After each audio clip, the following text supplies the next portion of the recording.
Hey, what's up you guys? If you tuned into my last video, you'll know all about how we started our restaurant from nothing and we made it a huge success, and that's awesome. In this video, I'm gonna tell you how I met my now husband. So here we go. Okay, so I met my husband 7.5 years ago now, or something like that. It was when we owned our restaurant. When we opened, it was just my family working in the restaurant, and we started to get busy enough that we ended up needing to get employees, which is awesome. And we were looking for someone for the front of house. I kind of managed and was the front of house, but like served all that. And we needed another server. So we interviewed a few people, landed on our top two, and one of them was Jake, and one of them was this other girl. This girl had a lot more experience. My parents actually really favored her, but she ended up being busy. I, for some reason, just had a good feeling about Jake, okay? Don't sue me, but I honestly, at this point, was not interested in him. I swear to God, there was no bias there. I just had a good feeling. He went to acting school. He had this great personality, and I just had a gut feeling that this was the one. And luckily, the girl couldn't make it, and so we hired Jake. He had no experience serving, nothing at all. So to back up a little bit, when Jake came in for the first time, he came in with his little, I call it his McDonald's hair, because his hair was parted down the middle. He had actually booked an acting job. It's back! What's back? So he was completely clean shaven. He looked like a little baby. He came in and he handed me his resume, and it was in a file folder. And dog, I was like 18, okay? So I was like, ooh, enchanté, is that a file folder? That's literally, I can promise you, quote unquote, those are the first words that I said to Jake. Ooh, enchanté, is this a file folder? I don't know why I said enchanté. I used to say that a lot back then. Thank God I don't say that anymore, but yeah, you know, you grow. Took his resume in and we called him for an interview. Does the interview, parents like him, okay, get the job, come in for like your little orientation initiation. And I remember what booth he sat at. At this point, Jake has only dealt with like my mom in communication. He didn't know that it was my mom and dad that owned the place, so he thought it was only my mom. So my mom sits him down and then she says, okay, I'm just gonna go grab my husband. And my dad is like was the most lovable, like, oh, he's just such a cute, wonderful, lovable person once you get to know him. But if you don't know him, like, he can look like this super imposing, a little bit scary, intimidating, big Filipino man. I know that sounds like a juxtaposition. He was a big dude. My mom gets my dad and he like kind of sidles over and sits down and kind of gives Jake the lay of the land. Jake's like, okay, you're gonna be working with my daughter. He tells Jake this now famous quote in our family. He says, okay, buddy, everything looks good.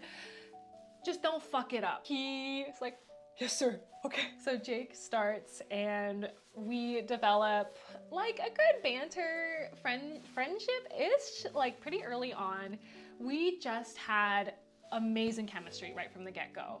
And like, at this point, I had been out of a relationship for about 6.5 months or so, and I was not looking to get into a new relationship, not at all. I was more than happy to sow my oats and like have some fun. I was like, I'm 18, 19 now.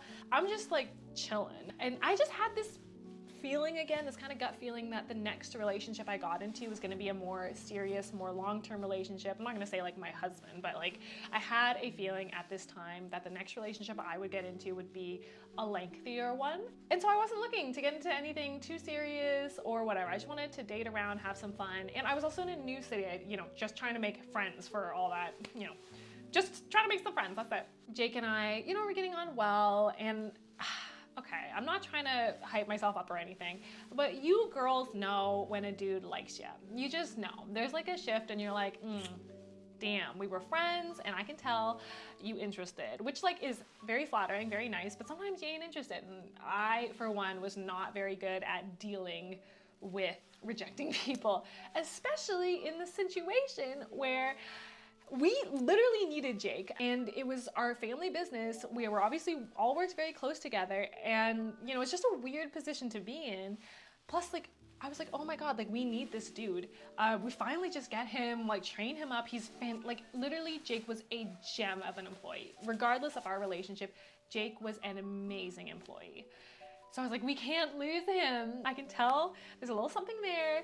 And he at one point asks me like, hey, we should like go for coffee or go like climbing or something together. And you guys, it's so embarrassing, but I used to kind of just like play dumb with that because I couldn't bring myself to say no, like I'm not interested. And so I'd be like, yeah, I would just dodge the question. I'd be like, yeah, my buddies and I, my friends, we'd always go climbing together. We always go climbing. Yeah, you should come with us climbing. We always go climbing, my buddies and I. And then I like would run away essentially. So he was like, okay, I don't know what to really make of that. But the next day, I was like, okay, once Jake's cut, meaning like he's finished his shift, I'm gonna get the F to the back, just wait it out.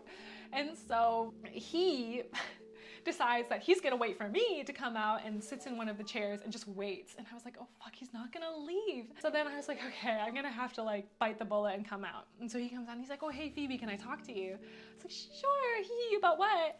And he's like, I don't know. And honestly, props, because this is so scary. And I mean, it says a lot about Jake's character already, but he asked me, hey Phoebe, I just wasn't sure if I was very clear before, but I just wanted to ask you like on a date to, you know, if you wanted to go climbing or coffee or whatever.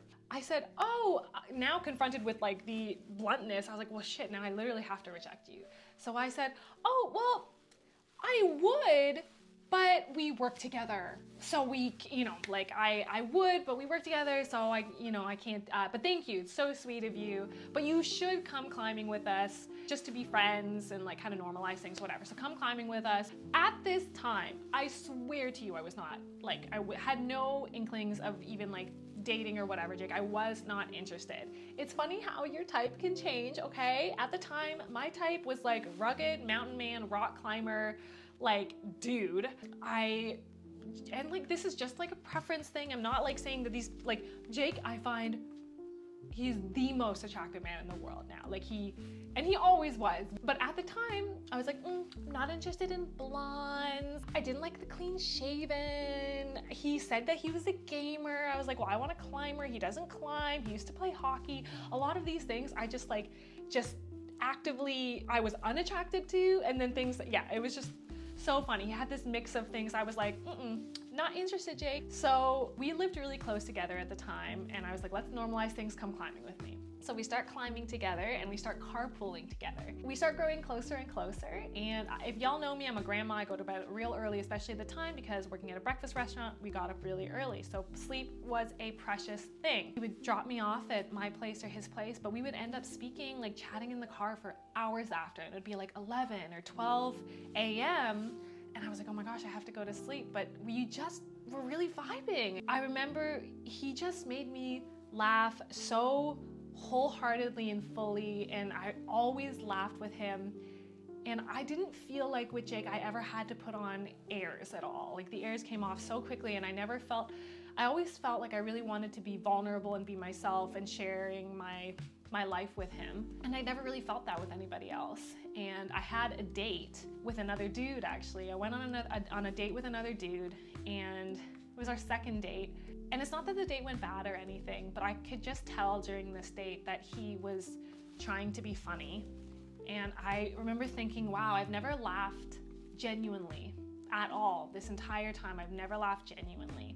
And anytime I'm with Jake, I laugh wholeheartedly, and I laugh genuinely. And he makes me laugh all the time, and it's so wonderful. And I was like, oh, and that's kind of what made me be like, maybe I like this dude. But then at the time I was thinking, well, it's been, you know, whatever, a month or a few weeks since he asked me out. Like he's probably moved on at this point, which is understandable and super fair. And so I was kind of like, oh, well, we'll see, you know, I'll kind of like put a feeler out there. But I remember thinking that even if I just got to be Jake's friend, I would be so privileged and so lucky to have a friend like Jake, because he really is just truly this incredible man, and anyone that gets to have a relationship with him is just like the luckiest person in the world. And that's just how I felt. You know, started to put a little like feelers out there. I remember he came We were supposed to go climbing together, and I had painted this mural on my wall of our little 1-bedroom apartment, and I was like, I had worked hours on it. So I was like, Jake, come upstairs and check out my mural. And then we ended up chatting, and obviously I was so tired at the time, so I ended up just chatting the entire time, and we talked about how we used to watch this show when we were little and how it was a little bit like risque for being little. So we were like, oh my God, parents can't see this. It's just too much, but we loved it. It was Inuyasha. Iron Reaper Soul Stealer! If anyone knows. So we were like, oh my gosh, we should watch Inuyasha together. We sit on my bed, because we didn't have a couch or anything, guys. It was a 1-bedroom apartment. We sit on my bed, turn the TV on, or laptop, I think it was my laptop, turn my laptop on, start watching Inuyasha. And as I sit down, I swear once again, I didn't mean to do this, but if Jake's sitting, okay, if I'm Jake, and let's say this is Phoebe's hand, so I'm Jake, this is Phoebe's hand, I literally like put my hand on his bits, you guys. I was literally like, no idea. And then all of a sudden, I feel him like slowly like turn away, because what's he supposed to do? Like, oh, ma'am, your hand's on my pee-pee, please take it off. You're giving me mixed signals. I suddenly feel something move, him moving away, and I was like, I looked down and I literally was like, I was like, oh my God, I'm so sorry, was that on your, I'm so sorry, I didn't mean to do that. He was really great, he was a G about it. We started watching Inuyasha together. Iron Reaper Soul Stealer! He's like, ooh, okay. She's giving me some signals, obviously. So then he's like, I'm gonna pull a move. I kind of at this point was like, I feel like I want to explore this, but I also understand that by us exploring this, we're taking like a big risk. So I had made my mind up that I basically needed one night, like this extra night, to think about it, because we were putting a lot on the line if we were going to date each other, because we were co-workers, and that could go very poorly for everything. So I needed one more night to think about it. I wasn't quite ready at this point, and we're watching, and Jake goes, hey. And I literally go, Jake's like, read that wrong, get out now. He's like, well, I gotta go, I'm so sorry, I gotta go. Thank you so much, it was so great. I'll see you at work tomorrow, by the way. And I'm like, oh my God, no. He leaves, I sleep on it, and I wake up and I'm like, yes, this is worth it, I want to explore this. And so he comes to work, and I was like, do you want, like we had talked about another show that I used to watch. I was like, I really want to share it with you, like, do you want to watch the show tonight?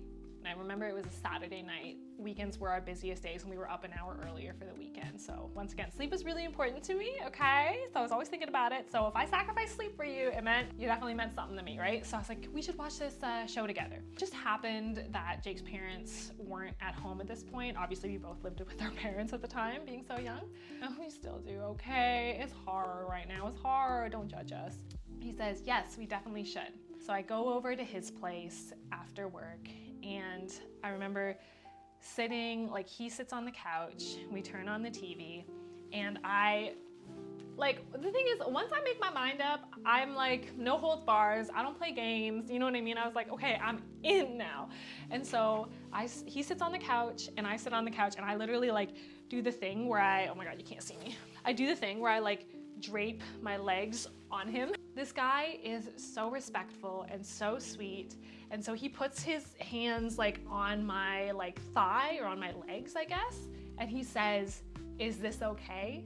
And I remember being so like taken aback and feeling so respected. And so I was like I had never experienced that level of respect before, especially from a man. And I was like, of course, like obviously I put my legs on you, like is that okay? So, you know, one thing leads to another, and I think we both were clearly now vibing each other in that way. We get closer and closer, we have our first kiss, and I remember thinking when we had our first kiss that it was going to be my last first kiss. And I don't know why, but I just knew when we got together that he was going to be like my husband. That night when I decided that Jake was like, we should explore something, I was like, I think he's gonna be my husband, which I know it's probably a little stalker, it's probably a little much, but I was like, I just know. And I remember thinking that this better be a damn good first kiss because I ain't gonna have another one. And it was a really beautiful first kiss. Literally spent the entire night then talking. I swear just talking. The entire front of house the next morning. No sleep, baby, but I don't know, we were running a high. It was really, really great. The rest is history. We got married and he's still my best friend in the whole world. And the next video, I'm gonna tell you the story about my engagement ring because it's a really beautiful story as well. And he made me a custom engagement ring, but it's not just like, I don't know, he didn't just make me a custom engagement ring. So I'll tell you guys about that. But I just want to say to you guys that I really hope that you find someone as special and wonderful as Jake and that they treat you as special and wonderful as you are, because I think that that's so important. And I never knew what good communication was until I met Jake. You know, you always hear that in a relationship that communication is the biggest thing, but I feel like you don't really know what good communication is until you have that. And then you're like, whoa, my past relationships were really bad communicating on me as well. I'm not dissing them. It's a two-way street for sure. But I don't know, when you meet the person, I think you know, and I think I knew with Jake too, because the more I got to know him as time passed, with everybody else that I had been with as time passed, suddenly their, small things that they did would kind of get under my nerves a bit, and all of a sudden I'd find them a little bit annoying. And I'm not saying that's right, but I think that's everybody that happens with, right? The more you get to know a person, you're kind of like, oh, do I really like this about you? Like, do I really like that you kind of chew with your mouth open, or that you treat me like this, or that you say this, or whatever, right? But I found with Jake that the more we talked and the more that I got to know him, the more that I loved him, and the more that I got to know him and understand him and learn about him, I loved these things. And his quirks I found endearing rather than annoying. He felt the same way about me, and things that I was like, wow, I don't know how somebody would find this okay. He would find really cute or really endearing or whatever, like I may or may not sometimes snore. I may just a little bit sometimes, and he genuinely finds it cute, which is amazing. I don't think it's cute on me, but he does. When I wake up, I do not look cute. I literally look like a wet towel, and my lips get all puffy and like I'm not a cute sleeper, you guys. And he finds it really beautiful, and he finds it really cute. I don't know beautiful, but like he finds it really cute and really sweet. I don't know. Anyways, I really hope you guys find somebody wonderful, or that you do have somebody wonderful, because that person can really build you up. And he was my greatest champion through all of these hard times this year, and if I didn't have him, I really do not know what I would do. So, I mean, I'm strong on my own, but sometimes life is hard, and it's really great to have somebody to turn to in those times. So, I love you guys. I hope you have a beautiful day. Don't forget to like, comment, subscribe, and I will see you in the next one. Bye.